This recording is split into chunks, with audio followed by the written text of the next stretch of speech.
La Regional Jujuy, Ateneo de Lengua y Cultura Guaraní, invita al segundo Seminario Internacional de la Lengua y Cultura Guaraní y al acto de lanzamiento oficial de la Regional Jujuy del Ateneo de la Lengua y Cultura Guaraní.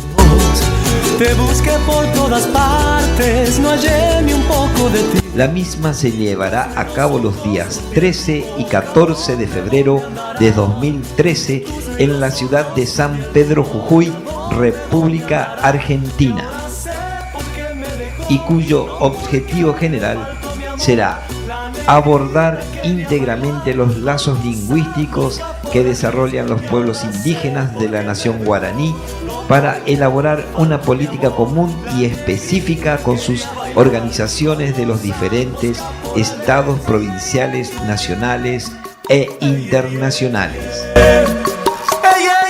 Esperando contar con su valiosa presencia e invalorable aporte que realiza en pos de defender, rescatar, revalorizar y difundir el idioma guaraní, agradecemos de antemano su compromiso con el idioma y la cultura de la gran nación guaraní.